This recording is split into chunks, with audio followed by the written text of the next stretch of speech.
بسم اللہ الرحمن الرحیم۔ السلام علیکم محترم ناظرین و سامعین، آپ سن رہے ہیں حیدران، جس کے مصنف ہیں محترم طارق اسماعیل ساگر صاحب، اور میں ہوں ڈاکٹر محمد انیب سلیمی۔ اس کتاب کا ہر عسکری نام، کردار، واقعہ اور مقام 100% درست، مستند اور ناقابل چیلنج ہے۔ تو آئیے محترم ناظرین و سامعین، ہم بڑھتے ہیں اس کہانی کی 16ویں قسط کی جانب۔ اگلے روز بشیر بکروال کیپٹن انوج سے ملاقات کے لیے اس کے آفس گیا تو اس کی ملاقات کروا دی گئی۔ یہ آفس اس کے لیے کبھی اجنبی نہیں رہا تھا، اس کے دروازے اس پر ہمیشہ کھلے رہتے تھے، اور آج بھی ایسا ہی ہوا تھا۔ لیکن آج نہ جانے کیوں اس کا ضمیر اسے بری طرح ملامت کر رہا تھا۔ ایک بے نام سا پچھتاوا رہ رہ کر اس کی جان کو آ رہا تھا کہ وہ آج تک کرتا کیا آیا ہے۔ اس نے کتنے بے گناہوں کو عقوبت خانوں تک پہنچایا تھا۔ کوئی نادیدہ قوت اس کی سماعت کو بار بار جھنجھوڑ کر اس سے کہہ رہی تھی کہ اس کی بیٹی آج جس اذیت اور عذاب سے گزر رہی ہے، اس کا ذمہ دار بشیر بکروال خود ہے۔ اس کا دل گواہی دے رہا تھا کہ دراصل اس کی بیٹی کو اس کے گناہوں کی سزا ملی ہے، اور اب شاید وہ زندگی بھر اس کی شکل بھی نہ دیکھ سکے۔ جب اسی طرح کا خیال آتا تو اس کے بدن پر لرزہ طاری ہو جاتا۔ آج شاید پہلی مرتبہ وہ کیپٹن انوج کمار کے کمرے میں اس کے سامنے کچھ فاصلے پر ہاتھ باندھے کھڑا تھا، اور ایک مسلح سنتری نے اس پر اس طرح نظریں گاڑی ہوئی تھیں جیسے بشیر بکروال کی معمولی سی حرکت پر وہ اسے گولی مار دے گا۔ انوج کمار فون پر کسی سے بات کر رہا تھا۔ اس کی گفتگو سے بشیر بکروال کو اندازہ ہو گیا کہ یہ اس کی سری نگر والی معشوقہ کا فون ہے۔ بشیر بکروال کے سامنے 5-6 مرتبہ اس کا فون آ چکا تھا۔ جب بھی اس کا فون آتا، کیپٹن انوج کمار ماحول سے بالکل کٹ کر رہ جاتا۔ وہ اس لڑکی سے جو جنرل کلونت کی بیٹی تھی بہت محبت کرتا تھا، اور اس نے ایک روز بشیر بکروال کو بتایا تھا کہ یہ لڑکی اس کی منگیتر بھی ہے۔ اس نے اس جنرل اور اپنی معشوقہ کا نام بھی بشیر کو ترنگ میں آ کر بتا دیا تھا۔ اوکے ڈارلنگ، پھر بات کرتے ہیں۔ قریباً 4-5 منٹ بعد اس نے فون رکھ کر بشیر کی طرف دیکھا جو ہاتھ باندھے اس کے سامنے کھڑا تھا۔ کیپٹن انوج کمار نے اپنی میز کا دراز کھولا، اپنا پسٹل نکال کر اس کو فائر پوزیشن میں کیا اور اپنے دائیں ہاتھ میز پر اس طرح رکھا کہ 1 سیکنڈ کی مہلت پر اسے اٹھا کر استعمال کر سکے۔ بشیر بکروال حیرت اور خوف کے ملے جلے جذبات سے اس کی حرکات کا کن اکھیوں سے جائزہ لے رہا تھا۔ بیٹھو، اس نے بشیر بکروال کو ہاتھ سے اشارہ کیا۔ بشیر بکروال 2 روز پہلے تک اسی کرسی پر بے تکلفی اور بڑے ٹھاٹ سے بیٹھا کرتا تھا، لیکن آج اس پر کپ کپاہٹ طاری تھی۔ لرزتے قدموں سے چلتا وہ کرسی تک پہنچا اور اس پر ڈھیر ہو گیا۔ تم باہر چلو، انوج کمار نے اگلا حکم وہاں موجود گارڈ کے لیے جاری کیا تھا، جس نے اس بات میں سر ہلایا اور باہر نکل گیا۔ دیکھو بشیر، کیپٹن انوج کمار نے طویل سانس لے کر کہا، جن لوگوں نے سکینہ کو گرفتار کیا ہے ان کے پاس اس بات کے پکے ثبوت موجود ہیں کہ وہ آتنکوادیوں کے ساتھ ملی ہوئی ہے۔ اس سے پسٹل برآمد ہوا ہے، جس کے بعد سفارش کی کوئی گنجائش باقی نہیں رہ جاتی۔ اس نے بشیر کی آنکھوں میں جھانکا۔ سرکار، خدا کے لیے، خدا کے لیے۔ بشیر پر خوف اور صدمے سے لرزہ طاری تھا جب انوج کمار نے اس کی بات کاٹ دی۔ تم نے میرے ساتھ بہت اچھا وقت گزارا، اور مجھے اس بات کا بھی یقین ہے کہ تمہیں اپنی بیٹی کے کارناموں کی خبر نہیں ہوگی، ورنہ تم اسے خود روک دیتے یا پھر مجھے بتاتے۔ بہت مشکل سے میں نے ان لوگوں کے دلوں میں تمہارے لیے معمولی سی جگہ پیدا کی ہے۔ انوج کمار نے دوبارہ اس کی آنکھوں میں جھانکا۔ وہ بڑی دلچسپی سے بشیر بکروال کے چہرے کی بدلتی کیفیات کا جائزہ لے رہا تھا۔ بھگوان آپ کا بھلا کرے، بھگوان آپ کا بھلا کرے کیپٹن صاحب۔ بشیر نے پھر ہاتھ باندھ دیے۔ تم جانتے ہو بشیر، یہ انٹیلیجنس کے لوگ یوں ہی کسی کی بات نہیں مانتے۔ انہوں نے تمہارے لیے کچھ کام بتایا ہے، اگر اس کے لیے تیار ہو تو میں آگے بات کرتا ہوں۔ اس نے بشیر بکروال کو کام کی نوعیت سمجھائی تو بشیر بکروال کے پاؤں کے نیچے سے زمین سرکنے لگی۔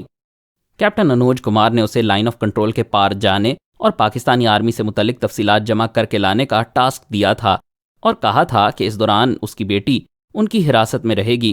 البتہ یہ ضمانت دی تھی کہ اسے کچھ نہیں کہا جائے گا، اور وہ اس کی ملاقات بھی سکینہ سے کرواتے رہیں گے۔ اگر اس نے اپنے کام سے افسروں کو خوش کر دیا تو وہ سکینہ کو رہا کر دیں گے۔ اس سودے بازی کا سیدھا مقصد تھا بشیر بکروال کی اذیت ناک موت۔ وہ جانتا تھا کہ آج تک جاسوسی کرنے کے لیے جتنے بھی سورسز یہاں سے پاکستانی علاقے میں گئے، وہ 1-2 مرتبہ تو کامیاب رہتے ہیں، لیکن بالآخر گرفتار ہو جاتے ہیں، اور اس کے بعد ان کی زندگی یا رہائی کی کوئی ضمانت نہیں دی جا سکتی۔ پاکستانیوں کی جاسوسوں کے ساتھ ظلم و ستم کی ایسی ایسی کہانیاں اس نے سنی تھیں جن کو سنتے ہی رونگٹے کھڑے ہو جاتے تھے۔ بہت مہنگا سودا کیا تھا بھارتیوں نے، لیکن وہ کیا کرتا، اس کے پاس اور کوئی راستہ بھی تو باقی نہیں بچا تھا۔ کیا سوچ رہے ہو؟ کیپٹن انوج کمار نے اس کی طرف دیکھتے ہوئے کہا۔ وہ تو ٹھیک ہے سرکار، لیکن میری بیٹی؟ انوج کمار نے پھر اس کی بات کاٹ دی۔ دیکھو بشیر، یہ لوگ تمہارے یا میرے محتاج نہیں، ان کا کام تو چل ہی رہا ہے۔ تمہاری بیٹی نے ناقابل معافی جرم کیا ہے، اس کی جان بچانے کے لیے یہ کوئی مہنگا سودا نہیں۔ بھگوان کا شکر کرنا اگر وہ تمہارے کام سے خوش ہو گئے، انوج کمار نے کہا۔ بشیر بکروال کو زندگی میں پہلی مرتبہ غیرت اور غصہ آیا تھا۔ اس کا جی چاہا کہ اس کیپٹن کا ٹینٹوا دبا دے، لیکن مجبوری اور بے بسی نے اس کے ہاتھ باندھ رکھے تھے۔ اس نے اس لمحے مضبوط ارادہ کر لیا تھا کہ اب وہ اپنے گناہوں کا کفارہ ادا کرے گا اور بھارتی فوج کو تباہ کر کے رکھ دے گا۔ لیکن یہ وقت جذبات میں آنے یا غصہ دکھانے کا نہیں تھا۔ اسے ٹھنڈے دل سے فیصلہ کرنا تھا۔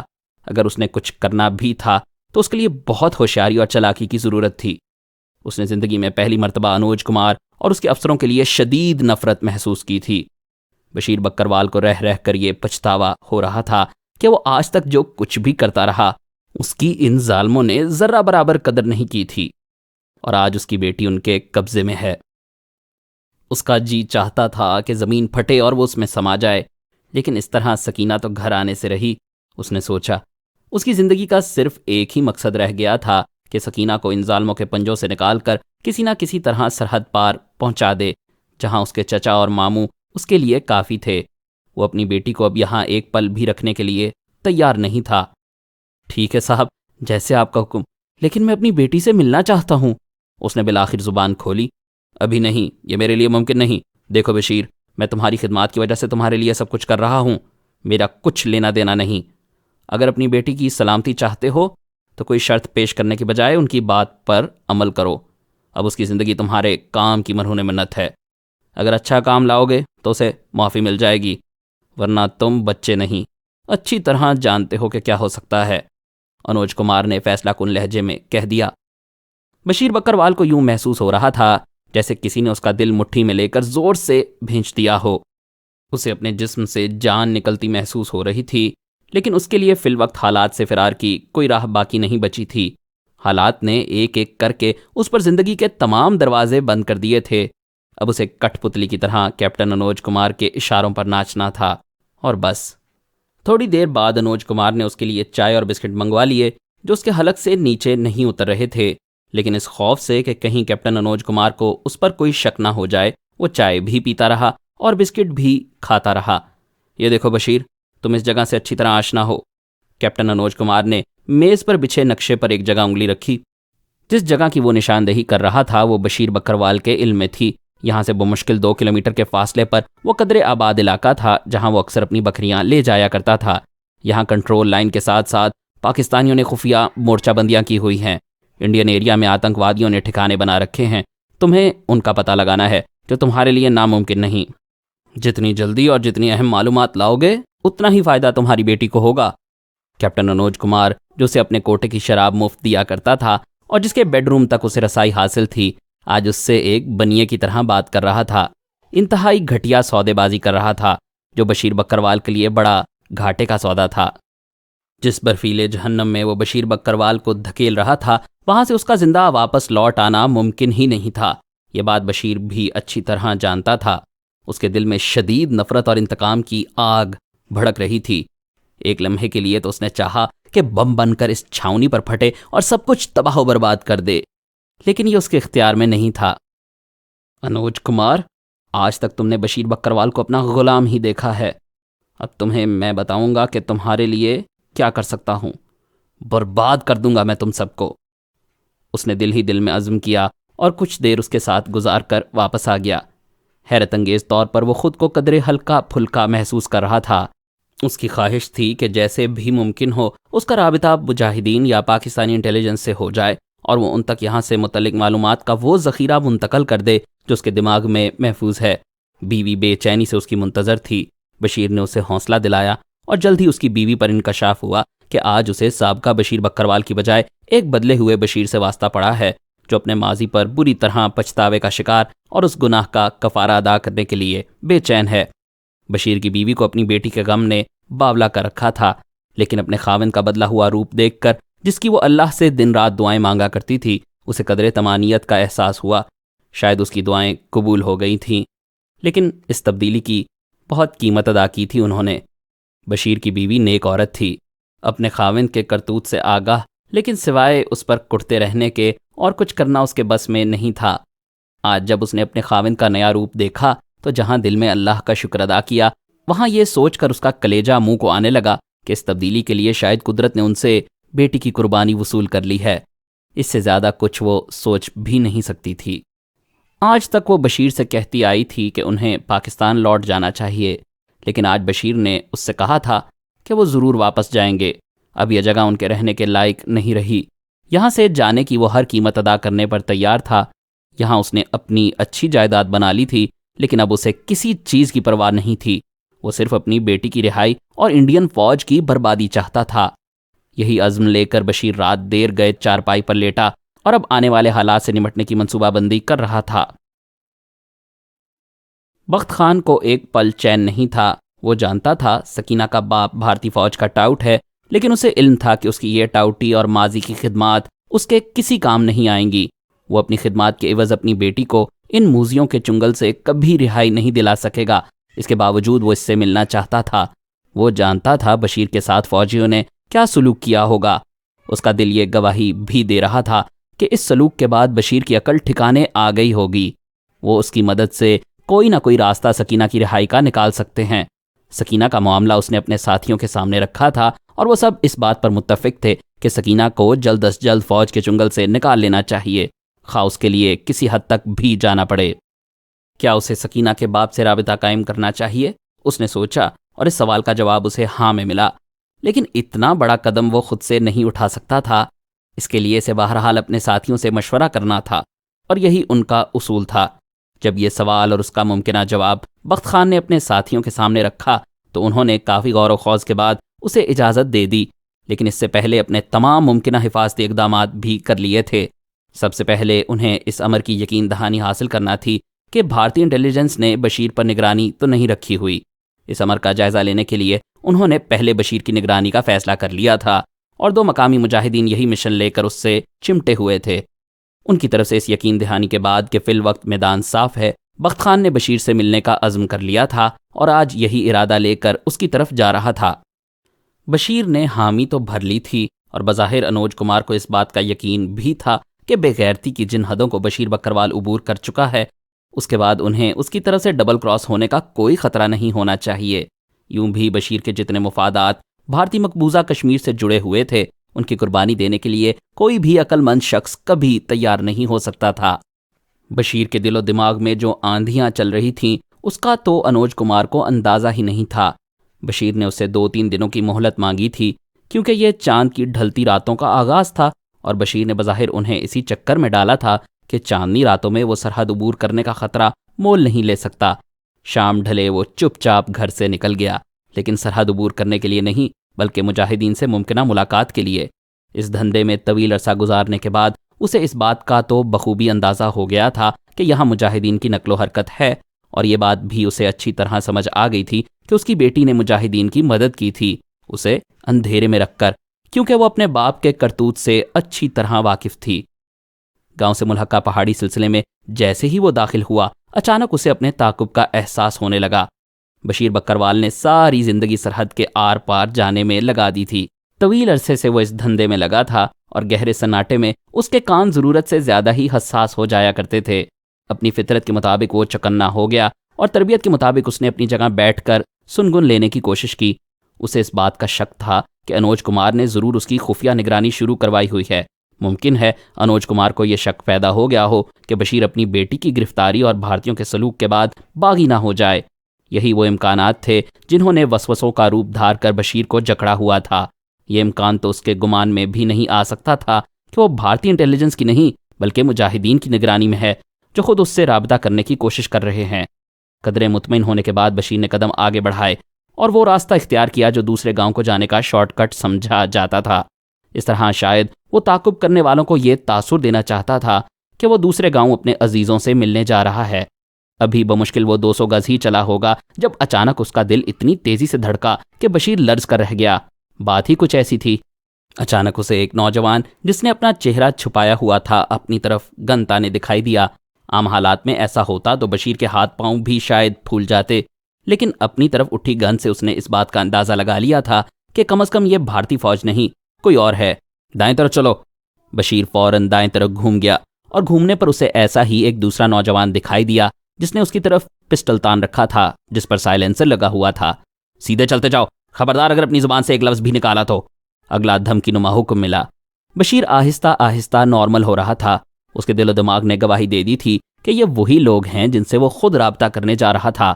بمشکل 50 قدم چلنے کے بعد انہوں نے بشیر کو رکنے کا حکم دیا، اس کے ہاتھ کھڑے کروائے اور بڑی پھرتی سے اس کی آنکھوں پر سیاہ پٹی باندھ دی جس سے اسے اپنے اندھے ہونے کا احساس ہو رہا تھا۔ مجھے کچھ دکھائی نہیں دے رہا، اس نے بڑی گھبراہٹ میں بمشکل کہا۔ بے فکر ہو جاؤ اور اب تم نے بولنا نہیں، اس کے کانوں میں آواز سنائی دی۔ اس کے ساتھ ہی کسی نے اس کا ہاتھ پکڑ کر اس کے ساتھ پیدل چلنا شروع کیا۔ قریباً 15-20 منٹ وہ پیدل چلتے رہے، جس کے بعد اسے ایک موٹر سائیکل کے پیچھے بٹھا دیا گیا۔ اس سفر کا اختتام قریباً 25-30 منٹ کے بعد ہوا، جس کے بعد پھر 10 منٹ کا پیدل سفر اور ایک جگہ پہنچنے پر اس کی آنکھیں کھول دی گئیں۔ بشیر بکروال اب تک صبر شکر سے بیٹھا رہا تھا۔ اس کا دل گواہی دے رہا تھا کہ یہ وہی لوگ ہیں جن سے وہ خود رابطہ کرنا چاہتا ہے، لیکن یہ بھی ممکن تھا کہ اس کے ساتھ بھارتی انٹیلیجنس نے اس کی اصلیت جاننے کے لیے کوئی ڈرامہ ہی نہ رچایا ہو۔ یہی سوچ کر وہ ابھی تک بالکل خاموش رہا تھا۔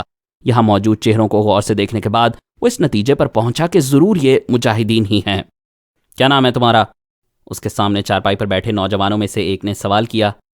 بشیر بکروال، میں سکینہ کا والد ہوں۔ دوسرا فقرہ اس کے منہ سے غیر ارادی طور پر نکل گیا تھا۔ سوال کرنے والے نے غور سے اس کی طرف دیکھا۔ کبھی اس پر شرم محسوس کی ہے کہ تم سکینہ کے باپ ہو؟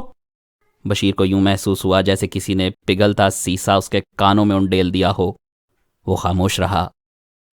اسے اپنا اندر کٹتا ہوا محسوس ہو رہا تھا۔ سوال کرنے والا غور سے اس کے چہرے کے بدلتے تاثرات کا جائزہ لے رہا تھا۔ شاید میری بات تمہیں بری لگی ہے، اس نے دوبارہ کہا۔ نہیں برخوردار، بشیر نے ہمت کرتے ہوئے کہا۔ دکھ تو اس بات کا ہے کہ سب کچھ لٹ جانے کے بعد ہوش آ بھی گیا تو کیا فائدہ؟ صرف اتنا کہہ سکتا ہوں کہ میں تم لوگوں سے ملنے آ رہا تھا۔ تمہیں علم تھا ہمارے متعلق؟ اگلا سوال بڑا بھرپور اور اچانک ہوا تھا۔ نہیں، اور ان لوگوں کو بھی نہیں، بشیر بکروال نے وضاحت کی۔ سکینہ کے متعلق جانتے تھے تم؟ بڑا چپتا ہوا سوال کیا تھا اس نے۔ نہیں، اس بات کا دکھ ہے، کاش میں پہلے سے جان لیتا، بشیر نے ٹھنڈی آہ بھری۔ تاکہ اسے بھی؟ اس مرتبہ دوسرے مجاہد نے ان کی گفتگو میں مداخلت کی تھی۔ اس نے نامکمل فقرہ کہا تھا، لیکن بشیر کو یوں لگا جیسے کسی نے بھرپور قوت سے اس کے دل پر گھونسا مارا ہو۔ نہیں بیٹا، ممکن ہے جو ہدایت مجھے اتنا بڑا زخم کھانے کے بعد ملی ہے وہ شاید یہ جان کر ہی مل جاتی کہ میری بیٹی مجاہدہ ہے۔ شاید۔ بشیر کے لہجے کا تعصف نمایاں تھا۔ بشیر سے سوالات کرنے والے بخت خان نے اپنے ساتھی کی طرف دیکھا۔ ان کے لیے کعوہ لے آؤ۔ دوسرا ساتھی اٹھ کر باہر چلا گیا۔ بشیر اور بخت خان آپس میں باتیں کرتے رہے۔ قہوہ آنے تک بخت خان کو اس بات کا اندازہ ہو گیا تھا کہ بشیر اب ایک بدلا ہوا انسان ہے اور بری طرح پچھتاوے کا شکار۔ وہ اپنے ماضی کے گناہوں کا کفارہ اپنی جان دے کر بھی ادا کرنے پر تیار تھا، لیکن ایک ہی خواہش کے ساتھ کہ کسی بھی طرح اس کی بیوی اور بیٹی کو سرحد پار پہنچا دیا جائے۔ سکینہ کی رہائی کے لیے ضروری تھا کہ بشیر کا تعلق اپنے سابقہ مالکان سے بھی بنا رہے تاکہ وہ سکینہ کی خبر اور ممکن ہو تو اس کے مقام سے آگاہ رہے جہاں اسے رکھا گیا تھا۔ ہم آپ کو واپس چھوڑ رہے ہیں، بخت خان نے اسے اگلا پلان سمجھاتے ہوئے کہا۔ اللہ تمہارا بھلا کرے بیٹا، میرا دل تو اب ایک لمحے کے لیے بھی ان کی شکل دیکھنے کو نہیں چاہتا، بشیر نے کہا۔ ابھی مجبوری ہے چچا، وقت آنے پر سارے حساب چکا دیں گے۔ فی الوقت ہمیں سکینہ کو ان بھیڑیوں کے خونی پنجوں سے نکالنا ہے، اور ہاں، اس بات کا خاص خیال رکھنا، انہیں تمہاری کسی حرکت پر معمولی سا بھی شک ہو گیا تو سارا کھیل بگڑ جائے گا، بخت خان نے اسے سمجھاتے ہوئے کہا۔ نہیں بیٹا، ایسا نہیں ہوگا، میں تمہاری ہر بات کا دھیان رکھوں گا بیٹا، بشیر نے اسے مطمئن کیا۔ ٹھیک ہے، آپ چلیں۔ بخت خان نے اسے ایک نوجوان کے حوالے کیا جس نے معافی مانگتے ہوئے دوبارہ اس کی آنکھوں پر پٹی باندھی اور پہلے کی طرح اسے کچھ پیدل گھمانے اور پھر موٹر سائیکل پر بٹھانے کے بعد گاؤں کے نزدیک ایک محفوظ ٹھکانے پر چھوڑنے کے بعد واپس لوٹ گیا۔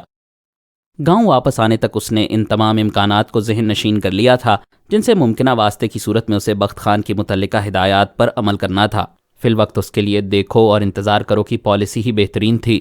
بخت خان نے اسے یقین دلایا تھا کہ اس کی ملاقات اگلے 1-2 روز میں سرحد پار کے ایک اہم بندے سے کروا دے گا، جس کے بعد اسے اپنے بھارتی افسران کو مطمئن کرنے کے لیے اہم اطلاعات بھی مل جایا کریں گی اور بھارتیوں کو بھی اس بات کا یقین رہے گا کہ وہ ان کے لیے کام کر رہا ہے۔ مجاہدین کے خفیہ ٹھکانے پر مختصر قیام کے دوران اس نے اپنی وفاداری کا یقین دلانے کے لیے ان تک وہ تمام اہم معلومات منتقل کر دی تھیں جو وہ عرصے سے اپنے ذہن میں محفوظ رکھے ہوئے تھا۔